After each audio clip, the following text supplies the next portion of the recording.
Hi, everyone. I'm Adam Bergesser, one of the vice presidents of the American Astronomical Society, and I'm here to talk about chairing a session for the AAS 243 meeting that's coming up in New Orleans. I want to thank everyone who has agreed to chair for this meeting. It's one of the important tasks that we have in keeping the science of the meeting flowing. And so thank you for all who are able to volunteer for this. And if you have any questions or suggestions for improvement for this presentation, please don't hesitate to let us know. Both myself, Grant Tremblay and Don Gelino are our active VPs, and we're very happy to make adjustments. So first, how to prepare for chairing a session. So we have a few resources that are up online. I would recommend everyone first taking a look at the session chair information page, which is linked there. And here it is. This is on the 243 page. It has chock full of information about how to chair, what to keep an eye out for in terms of timing, the responsibilities of the chair, and you can take a look at that at any time. Make sure you've gotten your Slack invitation for the session that you'll be chairing, because that's one of the ways that you'll be communicating both ahead of time to make sure the speakers are prepared for their talks and for Q&A during the talk. You'll also want to take a look at the block schedule to see when your session date and time is. The block schedule is currently up, and you can very quickly scroll to either the day of the session that you're looking for, or you can come on back and look for your session, for example, brown dwarfs, and find those sessions and when they're scheduled, and importantly, what room they may be scheduled in as well. So make sure you keep track of who's going to be on the schedule in terms of regular talks and dissertation talks. The regular talks are 10 minutes total. The dissertation talks are 20 minutes total, and we'll talk a little bit about how that's broken down. In addition to these, I would also recommend to reach out to your speakers before the session. And the best way to do this is usually through Slack, or if you happen to see them around the meeting, just to remind them of when their session is, and also to remind them to upload their talk to the speaker ready room. And also might be a good opportunity to find out how to pronounce their names if that's something you want to make sure you get right on the first go. And then if you really want to be ready for your session, you're free to read the abstracts and advance the talks. They're also posted up on the AAS site. And just make sure you arrive at the assigned session room for your session at least 10 minutes earlier, so you can familiarize yourself with your setup and also prepare yourself for the session itself. Now, the timing for these presentations is the total time is 10 minutes for the contributed, 20 minutes for dissertation talks. That 10-minute talk is 5 minutes of actual talking, 3 minutes for questions, and allowing for a 2-minute transition. So that's when we switch between the talks, making sure the folks get a chance to come up, get ready, and prepare for their own talk, and introducing the speakers ahead of time. So make sure you're really sticking to that 5-minute talk time for the contributed talks and 15 minutes for the dissertations. Now, if you are chairing a special session or a splinter session, those are generally organized by the organizers themselves for those sessions, and so those will be organized in slightly different ways. This is really for the regular sessions, the regular oral sessions, where we have a combination of contributed and dissertation talks.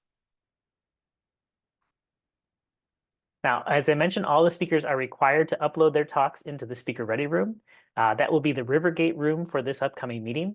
And they should be doing that in advance. You can upload those talks first day you come into the meeting, the night before the meeting starts, you can upload those talks and make sure that those are uploaded in the speaker ready room. We do not have talks get uploaded in the session itself. They should be prepared in the speaker ready room ahead of time. So again, that's something that we will communicate to the entire meeting, but you should also make sure to reach out to your speakers to make sure that they have uploaded their talks well in advance of the session itself. Now, there's a little tech involved. Now, I will jump at the last point here. There's no remote oral presentations for AAS 243 in our normal sessions. And so all the challenge, if you've done a chair position or you've sat in a session before, having to go between the Zoom and the in-person talks is not an issue for this session. That being said, you will need to get yourself a little bit familiar with where the talks are going to be and how to operate the computer that's there. So every room will have its own laptop where the talks will be linked. And again, those talks will be uploaded in a separate place in the speaker ready room. And that session should be pre-programmed in ahead of the session. So all those talks should appear on your screen. Now, if it turns out that a speaker hasn't arrived, if they're next up on that and they're not there in the session, you can contact help desk to find out if that person has actually been registered. We'll talk a little bit about what happens if talks are skipped or if there's a gap in the session. In any case, if there's any issues that you have, either in the room or with the technology, maybe the microphone's not working, maybe it's really hot in the room or really cold, again, you can send a message to the help desk hashtag in the Slack app for the meeting, and someone will be able to get to your room or adjust things remotely as needed. And again, for this meeting, there's no remote talk, so everything will be done there in person. Now, when you're up at the laptop, your screen will look something like this. You'll have a kind of blank screen with a window in the middle. And on that window will be all of the talks for your session pre-programmed as long as the speakers have already gotten those talks ahead of time. And to bring up a talk, it's very simple. You just double click on the presenter, and that will come up, whatever format, PDF, PowerPoint, etc., should come up nice and naturally up on the screen. When that speaker is done, or if for some reason you can't see this list of menu of talks, just click on the refresh button, and that will automatically refresh the screen and bring that list of talks up in front. In addition, you might see that there's multiple tabs on that window, and you just want to make sure you've clicked on the tab for your session. Again, that should be pre-set up, but in case you don't see your session right away, just take a look at these tabs and you should be able to find it. If you have any problems, the glasses here is your help button for the technical staff that will be able to help out and check to see if there's anything wrong with the presentation mode.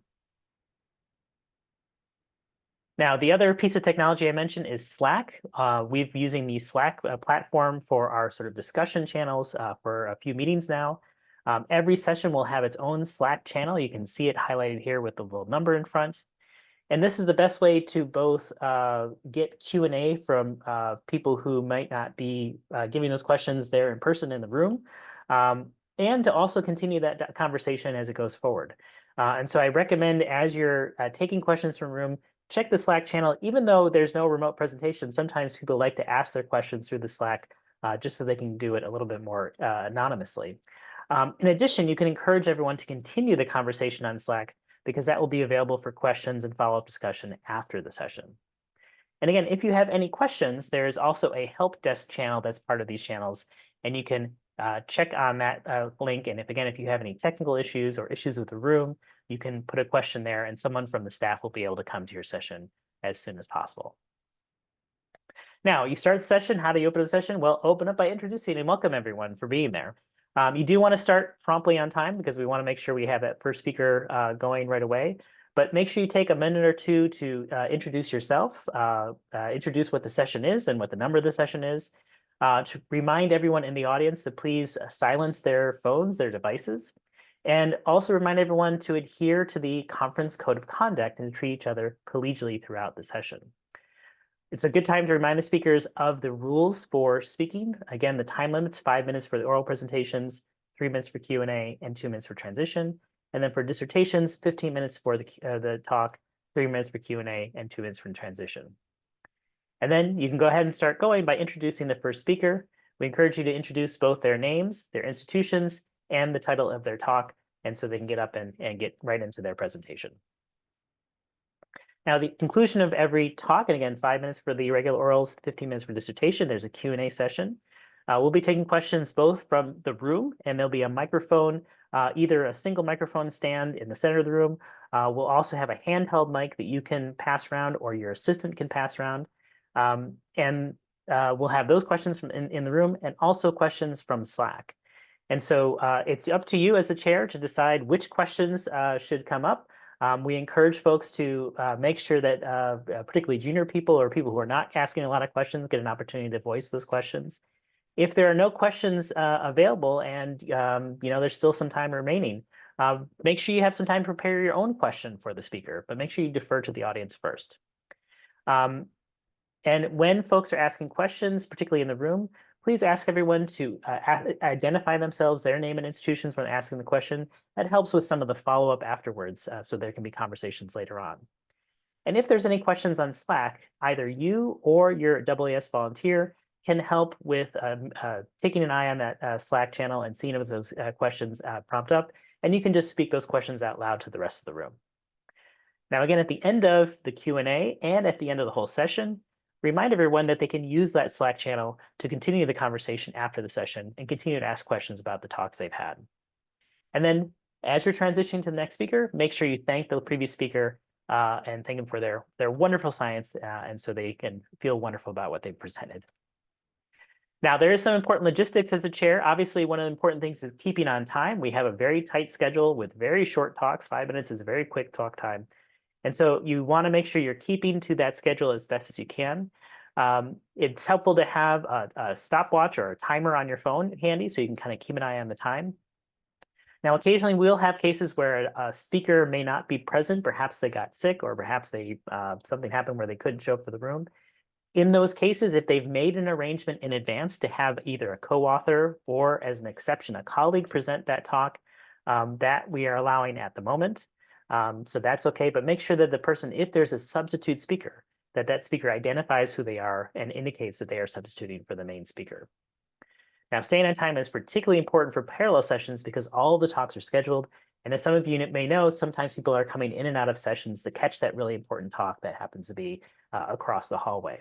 So if there's a hole in the schedule, either because the speaker doesn't show up or that there's a planned hole because someone had withdrawn their talk after the time of registration, it's important to make sure you stick to the schedule. So don't move those talks forward to fill in the holes.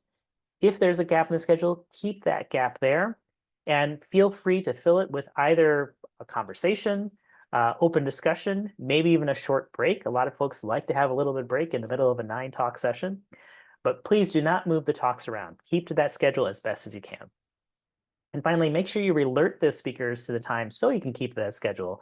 I recommend having either a piece of paper or just waving a finger 1 or a finger 5. Well, 5 is when you start, but a 1-minute warning for the speakers so they know they can plan to wrap up their talk on time. And again, the key thing here is do not change the other talks because we want to make sure we stick to the schedule that's posted in the meeting schedule. Now, some considerations as you're giving chair. Keep in mind that many of the speakers that are giving their presentations are often junior researchers, graduate students, postdocs, even some undergraduate students, even some high school students. And this may be the first time they've given a talk to a major meeting. So be cognizant that they may be nervous, cognizant that this is a new experience, and be sure to be supportive when you're introducing the speakers. If you do see one of your speakers either out in the meeting or on Slack, please go out of the way to thank them for their talk and encourage them to continue to present their science and continue to work on their science. It's a great way to kind of keep folks engaged with the field and recognize that what they've done is really important step forward in science, and they can keep going with it. All of these are very small, ways of thanking all the speakers at the end. These are small things you can do to really encourage, particularly early career scientists, so that they can come back and enjoy the astronomy as a profession. Now, in some cases, folks may have a slide that says this result is under embargo. Please do not Twitter or tweet or X. All of the meeting embargo policy is such that the embargo is in place up until the point when there is either the press release or the poster or oral presentation is made. So in particular, in the case where someone is presenting results, the embargo is over as soon as they start presenting the results. And so if there's a slide that says you cannot, discuss this result, at that point where they're presenting a result, that is an open result. And so please encourage folks to share the science for that. Now, if all of this was too much to take in all at once, or you want some refresher later on, there is a cheat sheet that's available at this link, and it looks something like this. Nice little PDF document here that goes over some of the main points that I've just discussed. This will also be available at the chair session training, which is in the mornings on Monday, Tuesday, and Wednesday, and will be also available in the meetings room. So you have lots of chances to see that these extra items here in case you want a refresher. So again, I want to thank you for chairing the session. We really appreciate the time our volunteers put into this and all the help it makes to make the meeting go as smoothly and as wonderfully as possible. And we can't wait to see you at AAS 243.